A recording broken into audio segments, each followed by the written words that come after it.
One of the benefits of the internet is that because so much information is accessible now online, we can use the internet as a tool to continuously learn things about the world, about life, and about existence.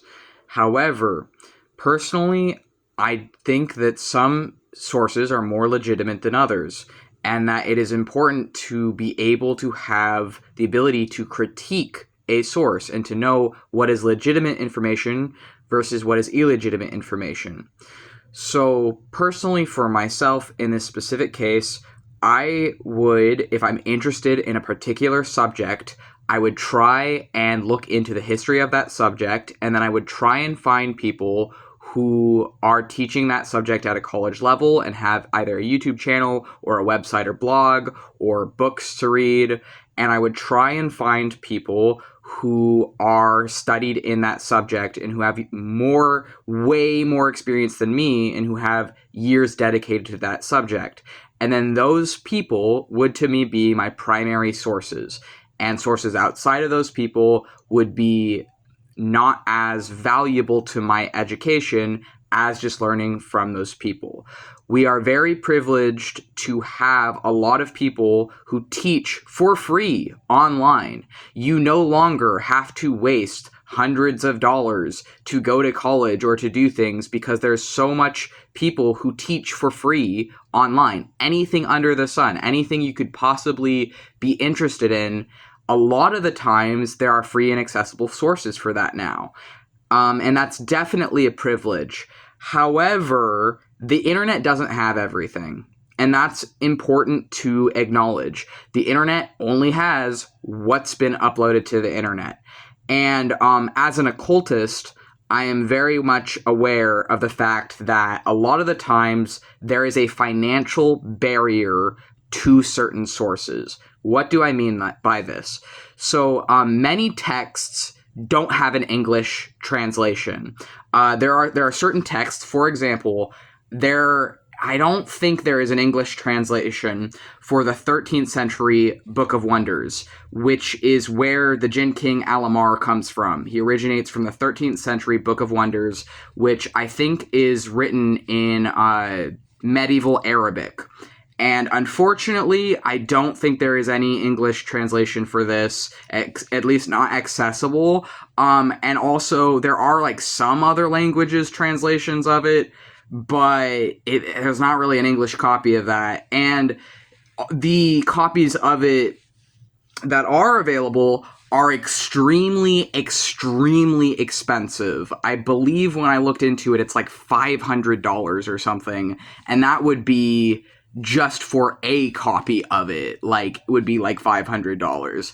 And, you know, it's really sad because I as a result of the language barrier and as a result of it being an ancient occult text, you know, someone like me is not going to be able to learn about it except through other sources. So other people who can read 1300s Arabic or 13th century would be 1200s, I think, actually. But whoever can read, like, medieval Arabic, I'd have to learn about it from reading their article on it. Or I'd have to learn about it through someone else who's maybe read, like, the German translation or whatever other language it's been translated to. Someone else who does have that, and then hear what they have to say about it through, like, reading some internet article on it.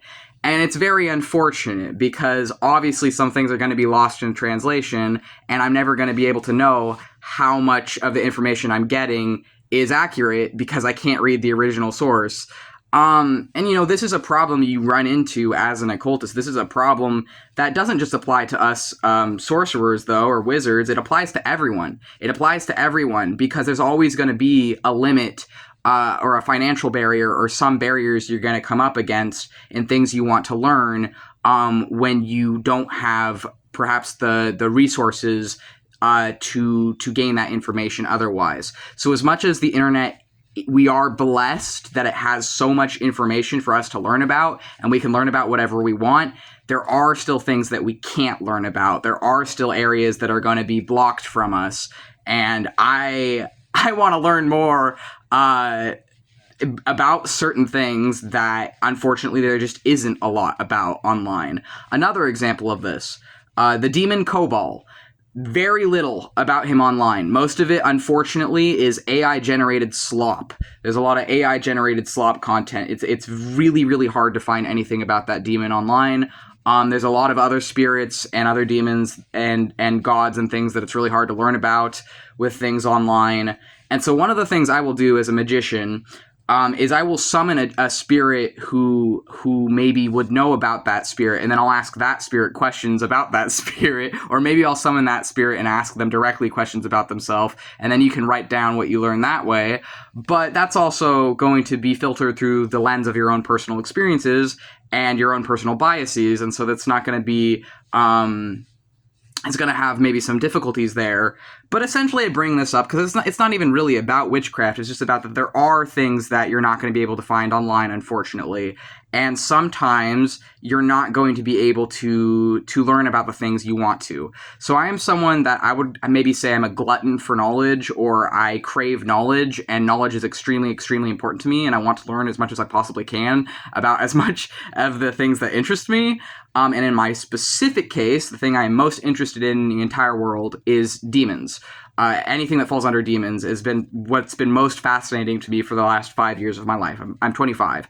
But the thing is like, it doesn't have to be about demons. It doesn't have to be about witchcraft, right? Like, there's going to be things you can't learn. There's going to be things that are blocked from you from finding out about. And it's disappointing and disparaging when you come up with against these walls that are like, you have to wait and you don't have access to that potentially. But my point is that some sources are more legitimate than others online. I would look at whoever is like teaching things at a college level and try and learn about things from them. But then even with having the blessings of so much accessible information on the internet, you're still not going to be able to teach yourself everything, because certain things are blocked by a financial barrier, or by a language barrier, or by it being in another country that you don't live in, or the experts in it not being in your country, or like, there's a lot of things where like then you can't learn about it. And that can be disparaging, but I just want to let you know that you're not alone, that I too feel that frustration and pain, and that as much as it is really nice that we have this wonderful digital world now that is full of a lot of information, it can be as much a curse as it is a blessing. The internet, I mean. Thank you.